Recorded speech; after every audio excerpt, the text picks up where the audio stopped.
Crash landing in the dark, endless space, a small silver ship flew fast between broken asteroids. Inside, Captain Ryan Carter sat at the controls, his hands moving quickly. Alarms screamed around him. "Come on, hold together," Ryan said under his breath. The ship shook as another asteroid hit the side. Sparks flew. Smoke filled the small cabin. Ryan checked the scanner. There was only one planet nearby, a strange, green world covered in thick clouds. No choice. He turned the ship toward. "Brace for landing," he shouted, though he was alone. The ship roared into the planet's atmosphere. Fire covered the windows. The whole ship trembled like it would fall apart at any second. With a loud crash, the ship slammed into the ground. Metal twisted and glass shattered. Everything went dark. Hours later, Ryan opened his eyes. Pain shot through his body. His ship was broken. Wires hung from the ceiling like snakes. Outside, he could see a thick gray sky and strange purple trees. He grabbed his pack, his helmet, and his plasma gun. He had survived worse before. He could survive this too. Stepping outside, Ryan looked around. The air was heavy but breathable. The ground was cracked and dry. Strange plants moved even though there was no wind.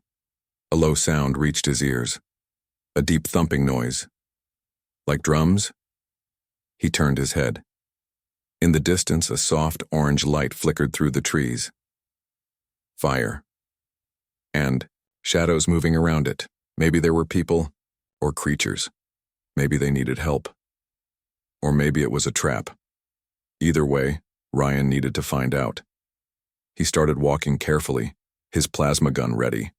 Every step made small, crunching sounds on the dead ground. Strange bugs the size of rats scurried. Away from his boots, the trees around him seemed to whisper as he passed. The sky above was darker now, with two small moons glowing faintly. Ryan's heart beat faster. Not from fear, from excitement. He had spent years in space, fighting pirates, surviving alien worlds. This was just another mission, but deep inside, something felt different this time. After an hour of careful moving, he reached a hill. Crouching low, he looked over the edge. Below, he saw a small village made of strange round houses. A big fire burned in the center. Around it, small blue-skinned aliens gathered. Their faces looked worried, scared, and beyond the village, in the dark, he saw movement. Huge black shapes circled the village. Their bodies were like smoke and shadow, their eyes red and glowing. The aliens were trapped. Ryan's fists tightened around his weapon. He could turn back now, find a safer place to survive until rescue came, but he knew he wouldn't. He couldn't. "They need help," he whispered. He checked his gear. Plasma gun fully charged. 1 flash grenade. 2 smoke bombs. Limited ammo, but enough for a fight. Taking a deep breath, he slid down the hill, moving like a ghost. As he got closer, he could hear the sounds of the village, children crying, elders praying. The sharp growl of the beasts in the dark. Ryan crouched behind a large rock at the edge of the village. He could see the aliens better now. They were smaller than humans, with slim bodies and big silver eyes. Their clothes were simple, woven from green and gold threads. One of them, a tall female with a golden headdress, was speaking loudly, her voice strong. It seemed like she was trying to keep the others calm. Suddenly, a beast leapt forward from the shadows, its teeth flashing. Screams filled the air. Without thinking, Ryan raised his gun and fired. A bright blue blast shot out. It hit the beast square in the chest. The creature howled and vanished into smoke. Every alien turned and stared at him. The beasts, too, stopped and looked his way. For a second, the whole world seemed frozen. Then, the beasts roared and rushed at him. Ryan fired again and again. Blue blasts lit up the night. One beast fell, then another. He threw a flash grenade and white light exploded, blinding the monsters. He ran toward the villagers, shouting, "Move! Get behind me!" Some understood. They ran and hid behind rocks and broken walls. Ryan kept firing, his gun heating up in his hands. Sweat dripped from his forehead. A small alien child tripped and fell in the dirt. A beast rushed toward the child. Ryan didn't hesitate. He sprinted forward, diving between the beast and the child. He fired point blank into the creature's mouth. It exploded into black mist. He grabbed the child and handed him to a crying alien woman. Then he turned to face the darkness again. More beasts were coming. Dozens of them. Ryan's chest rose and fell with heavy breaths. He knew he couldn't fight, forever. But he would fight as long as he could. He stood tall, plasma gun raised, ready for the next wave. In the distance, hidden by the smoke and fear, something even bigger moved, something worse, and it was coming straight for him. First contact, the night was burning. Fire from the crashed ship lit up the sky behind Captain Ryan Carter. In front of him, the alien village stood, trapped between terror and hope. Ryan's hands moved fast, reloading his plasma gun. His heart pounded like war drums. Around him, the small blue-skinned villagers watched in silence, too afraid to move. The beasts of smoke and shadow circled them, their red eyes glowing brighter now. Their black bodies twitched and twisted like they were made of living nightmare. For a moment, Ryan stood alone between the villagers and the beasts. He was the wall, the last defense. The biggest beast stepped forward, taller than any he had seen. It opened its mouth wide, showing rows of sharp, shining teeth. A deep voice, not human, rumbled from the darkness. "Leave, outsider. This world is not yours." Ryan stared, shocked. The beast could speak, but he didn't lower his gun. "They're under my protection now," Ryan said, his voice steady. The beast laughed. It was a sound like breaking bones. "Then you will die with them." The beasts attacked. Ryan moved like a soldier born for war. He shot the first monster in the eye. It burst into black smoke. The next one he dodged, rolling across the dirt and firing from his back. The villagers screamed and ran for shelter, but there was nowhere to hide. One by one, the small aliens fell to their knees, covering their heads, waiting for death. But death did not come. Instead, they heard a sound they had never heard before. A human war cry. Ryan charged forward, plasma gun blazing. Grenades exploded, throwing the beasts into the air. Smoke and dust filled the village. Out of the smoke, Ryan appeared like a spirit of vengeance. His armor was scratched, his face dirty, but his eyes burned with fire. The beasts hesitated. Fear touched even their black hearts. Ryan felt it too. A small advantage. And he pressed harder. He fought like he was made of steel and fury. Every shot was perfect. Every move was deadly. He was one man against an army, and he was winning. Finally, after what felt like hours, the last beast fell. It shrieked into the night and vanished into the ground. The village was silent. Only the crackle of fire and the soft cries of the villagers filled the air. Ryan stood in the center, breathing heavily. Smoke curled around him like a dark crown. He looked around, ready for the next attack. But it didn't come. Slowly, carefully, the villagers began to rise. An old man with a long white beard approached first. His body was thin, his clothes torn, but his silver eyes shined with tears. He fell to his knees before Ryan. Then another villager did the same. And another. Soon, the whole village was kneeling, heads bowed, hands raised in a strange gesture of respect. Ryan lowered his gun, confused. "What are you doing?" he asked. The old man spoke, his voice trembling. "You are the chosen, the savior promised in the old songs." Ryan frowned. "I'm just a soldier. I crashed here by accident." The old man shook his head. "No accident. The stars sent you. You have saved us, and by our law, you are one of us now." Before Ryan could reply, a new figure stepped forward. She was tall for her people, wearing a cloak made of gold and green threads. Her skin was the color of the early morning sky, her silver eyes deep and knowing. Around her neck, a heavy necklace of polished black stones hung. The villagers bowed even lower when she passed. She stopped in front of Ryan. "I am Alira," she said softly. "Daughter of the Chieftain, voice of the people." Ryan nodded. "Captain Ryan Carter. Human," Alira smiled faintly. "You have saved us. You have earned a place among us. And by sacred tradition, You must be honored. She raised her hand. Behind her, the villagers began to sing. A low, haunting song that made the hairs on Ryan's arms stand up. The old man stepped forward again, holding a staff carved with strange symbols. He placed it at Ryan's feet. By saving the life of the people, the old man said, you have claimed the highest right. You must stand beside the daughter of the chieftain. Ryan blinked. Stand beside... Wait, what does that mean? Alira's smile grew wider. Her eyes sparkled with mystery. You will understand. Soon. Ryan had fought wars. He had faced death. But he had never been more unsure than he was right now. Somewhere deep in the shadows beyond the village, two red eyes watched silently. Not all enemies had been defeated yet, and not all traditions were safe. The rescue the night had not ended. After the battle, after the singing, after the promises made, Ryan Carter had stayed in the village. He had sat by the fire, eating strange sweet fruit offered by the villagers. He had smiled at their songs, nodded at their thanks, but deep inside he knew it was not over. He had seen something, hidden beyond the trees, a shape too big, too silent, watching, waiting. Now, as the first light of dawn touched the sky, the ground shook under his boots. It was coming. Wake everyone up, Ryan shouted. The old man with the staff ran through the village, shouting in the alien language.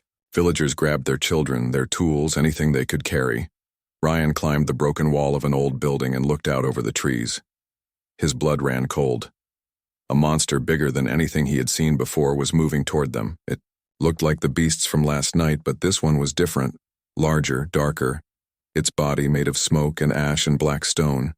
Its eyes burned like two suns. It was not just a beast. It was death. We need to run, Ryan yelled. But Alira, the chieftain's daughter, stood firm. There is no place to run, she said. Her voice was calm, but her hands trembled. Then we fight, Ryan said. He quickly ordered the villagers to build barricades, sharpen sticks, rocks, anything to slow the monster down. He placed the strongest warriors with the few plasma weapons left from his ship. They had little chance. But little was better than none. As the villagers worked, Ryan stood alone at the village gate, his plasma gun ready. He had fought battles on dying planets. He had fought pirates in deep space. But this was different. This time, he wasn't fighting for medals. This time, he was fighting for family. The ground shook harder now. Trees cracked and fell as the monster marched closer. The sky darkened even though it was morning. Then silence. Too quiet. Ryan raised his gun, finger on the trigger. And then, the attack came.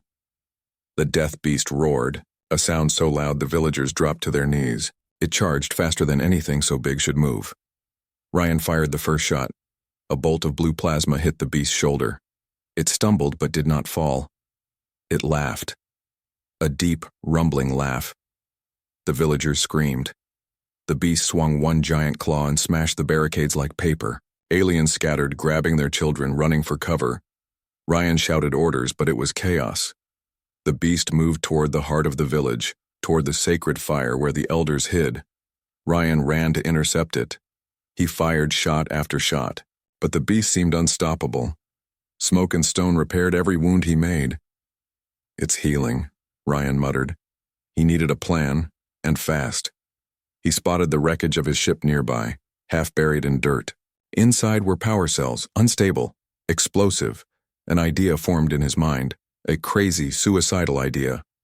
He called to Alira, "Get everyone to the far side of the village." She didn't ask questions. She trusted him.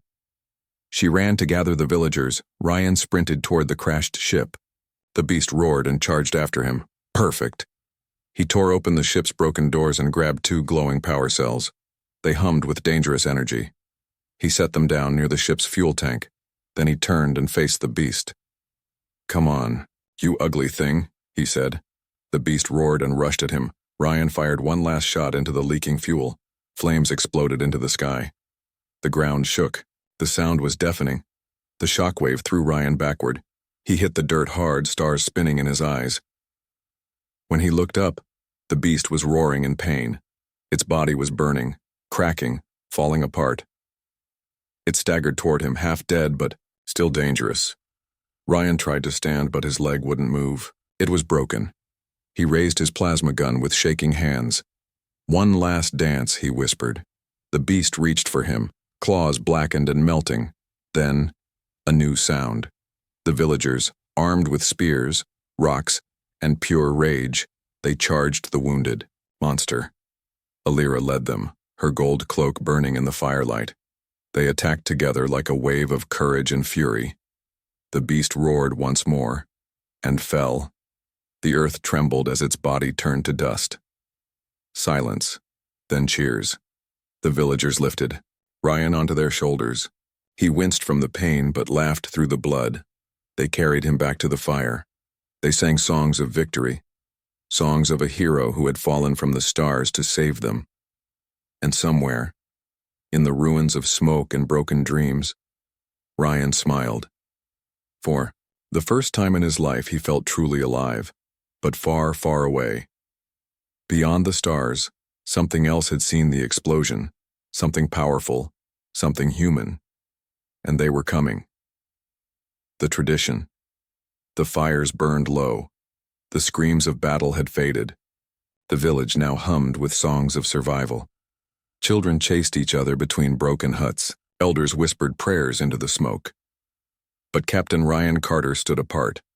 His leg was wrapped in thick leaves and strange golden cloth. The alien healer said he would walk again in 2 days. But it was not his broken leg that worried him, it was the way they looked at him. The villagers watched Ryan with wide silver eyes full of awe, and something else. Expectation. Something was coming, something he did not yet understand. Alira approached him. Her cloak shimmered in the morning light, stitched with the stories of her people, warriors, beasts, and now, a human man holding a burning spear. "Come," she said softly. "The council is waiting." Ryan rose slowly, leaning on a carved wooden staff they had given him. He followed her through the village, feeling every gaze burning into his back.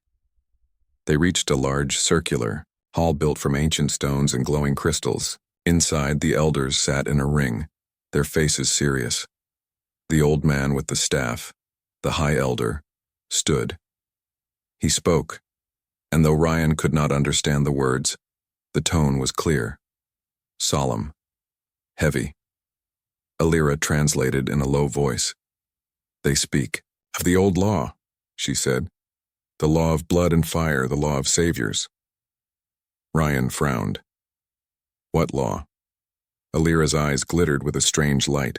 "The one who saves the tribe from death," she said, "must be bound to the tribe forever, must become part of its blood, part of its heart." The high elder raised his staff high. A heavy drumbeat began, slow and deep. The villagers gathered outside, forming a circle around the hall. Their voices rose in a chant that made the stones tremble. Alira stepped closer. "The bond is sacred," she whispered. "It cannot be broken. It must be honored." Ryan's mouth went dry. "What bond?" he asked. Alira's cheeks colored a soft blue, the alien sign of deep emotion. "Marriage," she said simply. The word hung in the air like a blade. Ryan staggered back a step. Wait. Marriage? Me?" Alira nodded, her face unreadable. "It is the highest honor," she said. "You saved us. Now you must join us." The high elder spoke again. Villagers cheered. The chant grew louder. Ryan's mind raced. He had fought monsters, survived burning ships, stared death in the face without blinking. But this terrified him. He barely knew these people. He barely knew this planet. And now they wanted him to marry their chieftain's daughter. Alira seemed to sense his fear. She touched his hand gently. "You have a choice," she said. "But know this. If you refuse, the tribe will believe the gods have cursed them. All you have saved will fall into darkness again." Ryan looked into her eyes. She was not just beautiful in an alien way. She was brave, strong, proud, and there was something else, something familiar. He remembered the wars he fought, the empty medals, the lonely nights staring at dead stars. Maybe this strange world, this strange woman, was the home he had never found. He took a deep breath. "What must I do?" he asked. Alira smiled, the first true smile he had seen from her. "Stand beside me," she said, "before the sacred fire." The ceremony began at sunset. The village was dressed in colors Ryan had never imagined. Glowing blues, fiery oranges, deep greens that shimmered under the twin moons. Alira wore a new cloak, stitched with silver threads. Around her head, a crown of living flowers pulsed with soft light. Ryan was given armor, light and golden, marked with the symbols of the tribe. They stood before the sacred fire. The High Elder spoke ancient words. The villagers chanted. Then, silence. The Elder held out a blade made of black crystal, sharp, beautiful, deadly. Ryan's heart pounded. Alira took the blade first. She cut her palm gently. Blue blood welled up, shining under the stars. Then she offered the blade to Ryan. He hesitated only a second. He cut his own palm. Red blood mixed with blue. Their hands joined. The blood mingled, dripping onto the sacred fire. The flames turned silver and roared high into the night sky. Cheers exploded around them.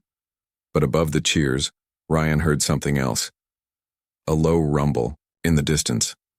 He turned, scanning the horizon. His soldier's instinct screamed a warning. He saw lights, not from the village, not from any friendly ship. They were cold, sharp, metallic. Human, and they were coming fast. "We have company," Ryan muttered. Alira followed his gaze, her smile fading. "What is it?" she asked. Ryan clenched his fists. "Trouble," he said. "Deep, deadly trouble. And this time it wasn't monsters made of smoke. This time it was something worse, his own kind. New threat. The silver flame still danced in the night sky. The village sang songs of the sacred bond. Ryan Carter stood with Alira, his hands still sticky with their mixed blood. The people cheered. Drums beat like the heartbeat of the world.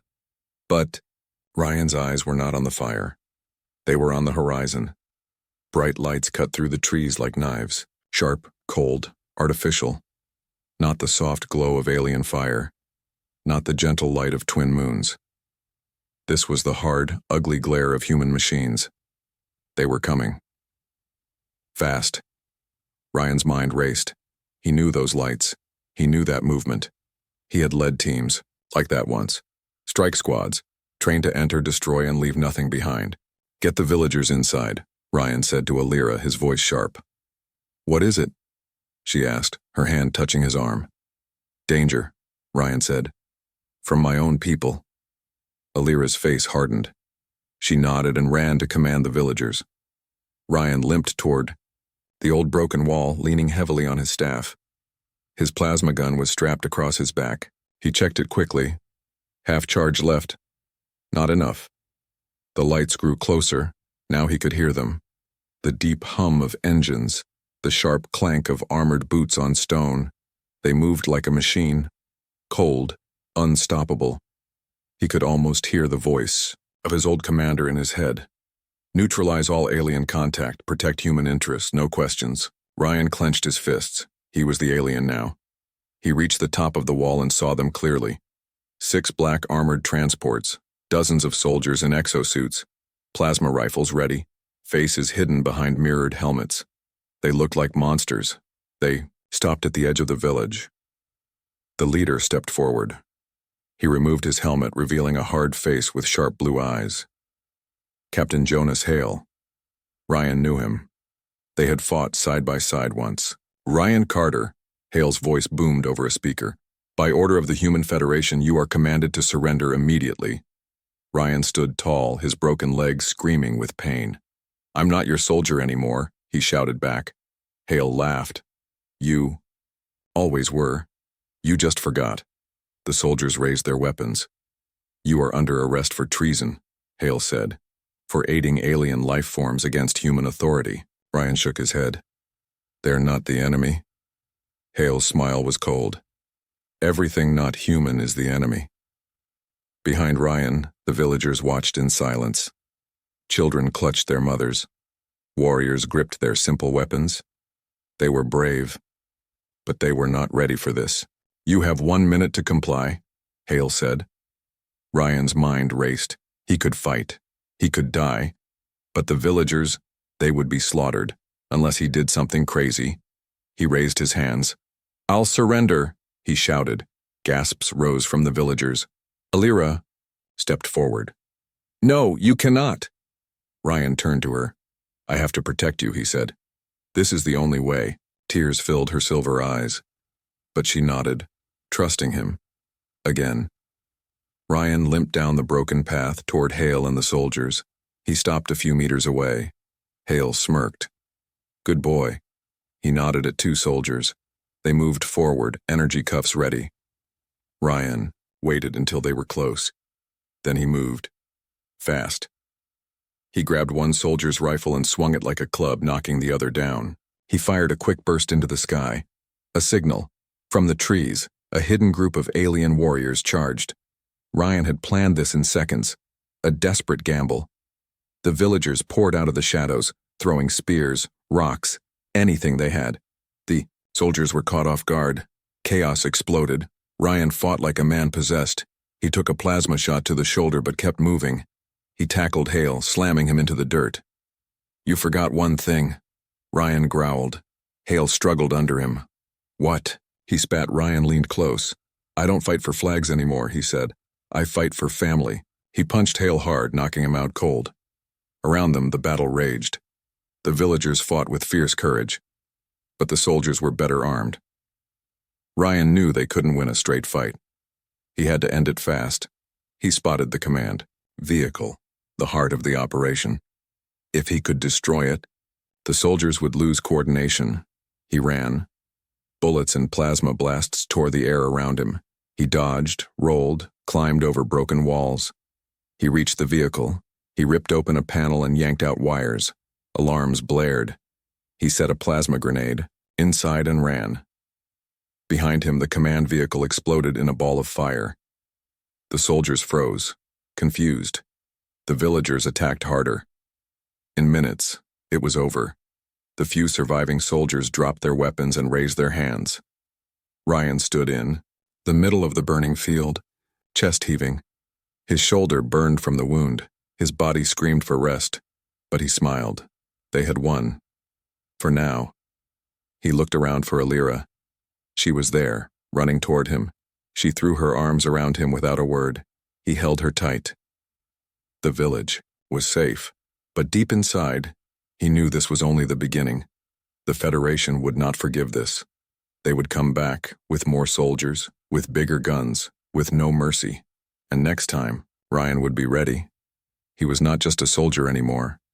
He was their guardian, their family, their last hope. The final battle. The night was broken. The fires still burned in the fields.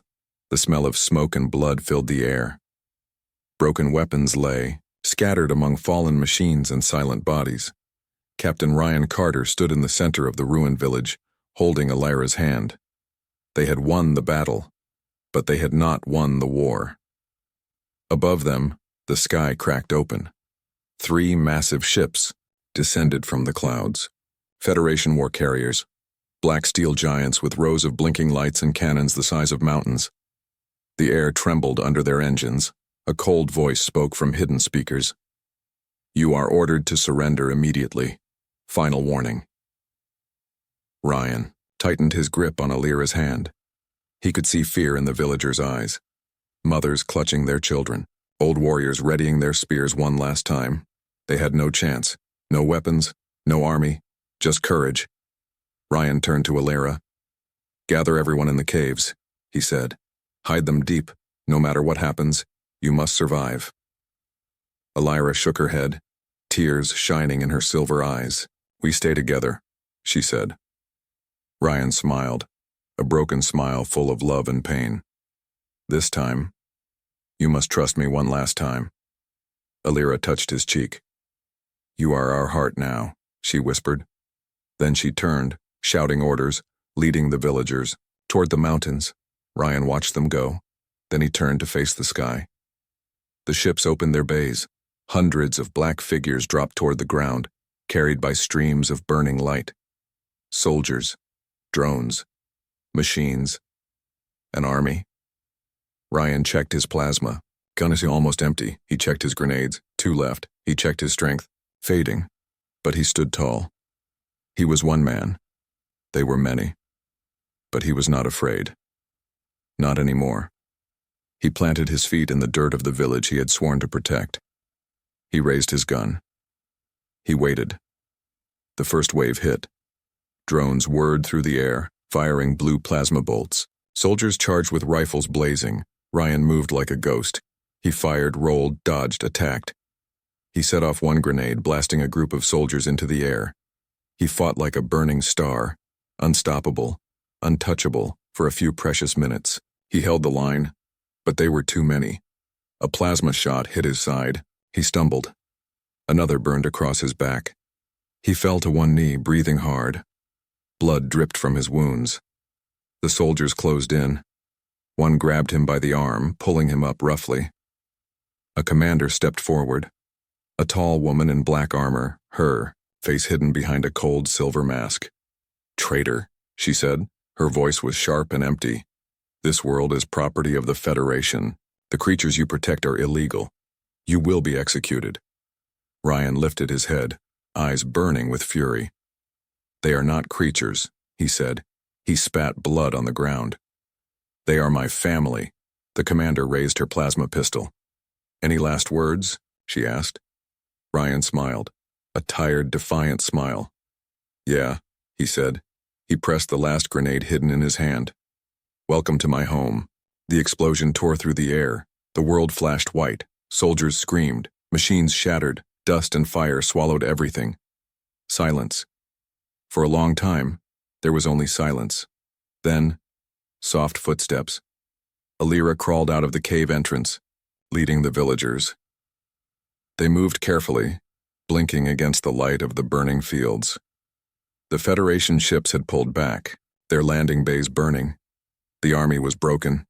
The machines were wrecked.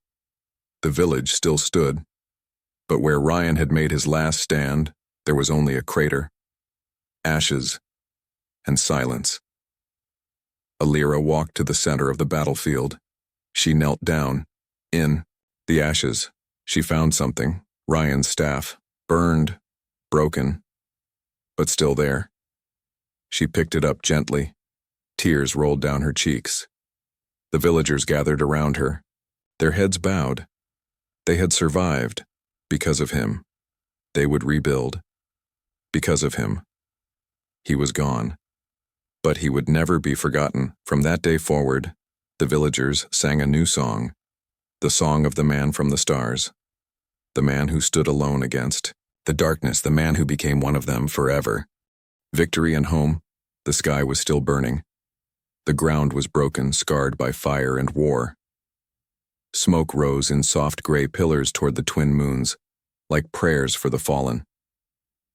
The village stood in ruins, but it stood, and among the broken stones and ashes, life moved. The people gathered at the center of the village where once the sacred fire had burned. Today, they built a new fire, a fire in his memory. Captain Ryan Carter, the man from the stars, the savior, the one who had given everything to protect them. Alira stood before the fire, holding Ryan's broken staff in both hands. Her silver eyes reflected the flames. Around her, the villagers sang the ancient songs, songs of life, of sacrifice, of heroes who never die. Ryan was gone, but he was everywhere. He lived in the smoke that touched the skies. He lived in the stones that still stood strong. He lived in their hearts, forever. Days passed. The villagers rebuilt. They repaired the broken walls with stronger stones. They planted new gardens in the blackened earth. Children played among the ruins, laughing without fear, because fear had been defeated by a man who chose them over his own people, by a man who made a strange world his home. Elira walked through the village every morning, touching each stone, each tree, each child. She wore the golden cloak now, the mark of the chieftain, but her heart was heavy. Every sunset, she stood at the edge of the village, staring into the mountains, as if waiting for something, or someone. The people spoke, often of Ryan. They told stories of how he had fought, alone against the darkness. How he had faced an army without fear. How he had smiled in the face of death. The children dreamed of becoming warriors like him. The elders carved his face into the sacred stones. His name became a prayer, a promise. We will fight. We will protect. We will remember. Then one night, under the twin moons, the winds changed. Elira stood by the sacred fire, her heart aching. She closed her eyes. "Where are you, Ryan?" she whispered. A soft sound answered her. Footsteps. Slow, tired, familiar. She turned. And there he was, Ryan Carter, alive. Barely. He was limping, wrapped in blood-stained cloth, one arm pressed against his ribs. His armor was broken. His face was scarred. But his eyes, his fire, still burned bright. For a moment, no one moved. Then the villagers cried out, running toward him. They surrounded him, hands reaching, tears falling. But Ryan's eyes found only one face. Elira. She ran to him, her golden cloak flying behind her. He caught her in his arms, wincing from the pain but holding her tightly. "I told you," he whispered, his voice rough. "I don't die that easy." She laughed through her tears. "You stubborn, foolish man," she said. He smiled. "You're not wrong." The villagers lifted him onto their shoulders, cheering, singing his name. He was their hero, their warrior. Their heart, in the months that followed, Ryan healed. His leg never fully recovered. He walked with a limp now.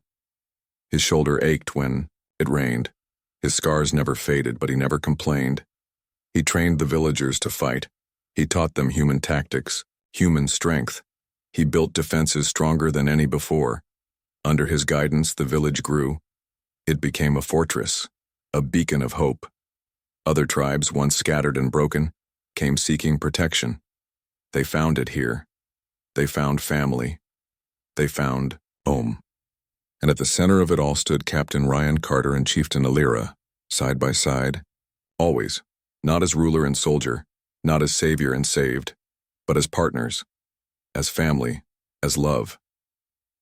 Many seasons later, under the golden leaves of a new tree planted at the village center, two small children played.